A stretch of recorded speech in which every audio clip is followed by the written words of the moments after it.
আমি ব্যক্তিগতভাবে সেফ লন্ডনে আছি আমার পরিবারের সাথে। ডক্টর ইউনূস একজন ফ্যাসিস্ট, বাংলাদেশের সবচেয়ে বড় এই মুহূর্তে একটা সবচেয়ে বড় ফ্যাসিস্ট ইন বাংলাদেশ, এবং তারা কিন্তু বলছে আমাদেরকে বাংলাদেশের ইতিহাসে ফেসিস্ট শব্দটা জুলাই আগস্ট বিপ্লবের পর সবচেয়ে বেশি ব্যবহৃত হয়েছে আওয়ামী লীগের বিরুদ্ধে। আপনি মেয়র হওয়ার পর মাত্র 8 মাসের মাথায় আপনার এই মেয়র পদ ছেড়ে আপনাকে লন্ডনে চলে আসতে হলো। এখন আপনি কখন বুঝতে পারলেন যে আপনাকে লন্ডনে চলে আসতে হবে? এখন তো আপনি আইনের দৃষ্টিতে পলাতক। না না না। আচ্ছা, আরেকটি প্রশ্ন এসছে, আবির করেছেন এটি AAA। আচ্ছা, স্বাধীনতার পক্ষের লোক সবাই দেশ থেকে পালালেন, কিন্তু রাজাকার কেউ দেশ ছাড়েনি, এই বিষয়ে আপনার মন্তব্য? সব স্বাধীনতার পক্ষের মানুষ দেশ ছেড়ে পালিয়ে গেল, কিন্তু রাজাকাররা কেউ যায়নি। আমি যে ভাই প্রশ্ন করেছেন ধন্যবাদ।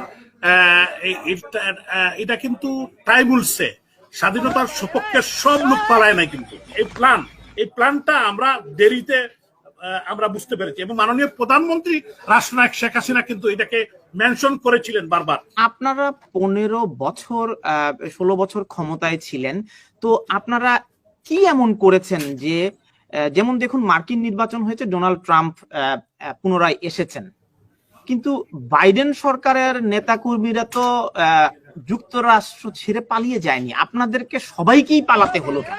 এখানে আমাদের ব্যর্থতা আছে, এটা আমি স্বীকার করব যে কিছু কিছু জায়গায় আমাদের ব্যর্থতা আছে, এবং কিছু কিছু জায়গায় আমাদের অনেক ভুল ত্রুটিও আছে, যেটা আমি স্বীকার করতে চাই। তাহলে আপনাদের শাসন আমলে যে বিচার বহির্ভূত হত্যাকাণ্ড হয়েছে, ব্যাংক লুট হয়েছে, শেয়ার বাজার লুট হয়েছে, আপনাদের নামে যে সমস্ত কেলেঙ্কারি হয়েছে, পুলিশের সবচেয়ে বড় কর্মকর্তা থেকে শুরু করে বিচারপতি থেকে শুরু করে এমন কোন বিভাগ নেই যেটিতে আপনারা দুর্নীতিতে, স্বজনপ্রীতিতে, দলীয়করণে এবং লুটপাটে আপনারা চ্যাম্পিয়ন কেউ ছাড়িয়ে গেছেন।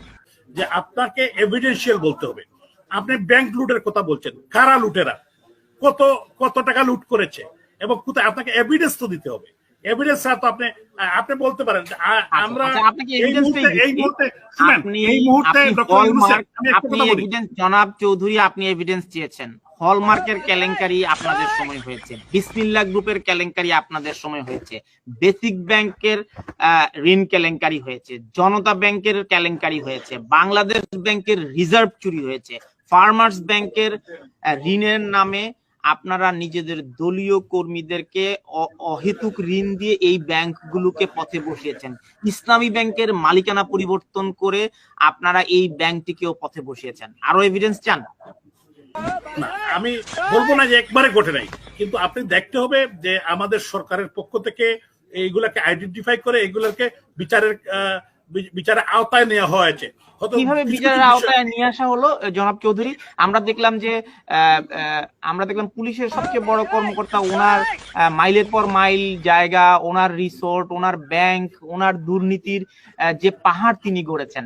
তারপর সাবেক প্রধানমন্ত্রী শেখ হাসিনার বাণিজ্য উপদেষ্টা সালমান এফ রহমানের যে দুর্নীতির খবর, শেয়ার বাজার কেলেঙ্কারিতে তিনি নিজে জড়িত বলে 60 জনের নামের তালিকার মধ্যে তার নাম রয়েছে। 400 কোটি টাকা নিয়ে পালিয়ে গেছে, তো উনি তাকে জেলে না দিয়ে তাকে বিদেশে যেতে দিলেন কেন? না, বিষয়টা হলো যে বিদেশে কেউ যদি পালিয়ে যায়, তাকে তো আপনার যতক্ষণ পর্যন্ত আপনি বাংলাদেশে না আনবেন তাকে কিভাবে, আপনি আল জাজিরার সেই ডকুমেন্টারিটি যদি দেখে থাকেন, ওনার বক্তব্যগুলো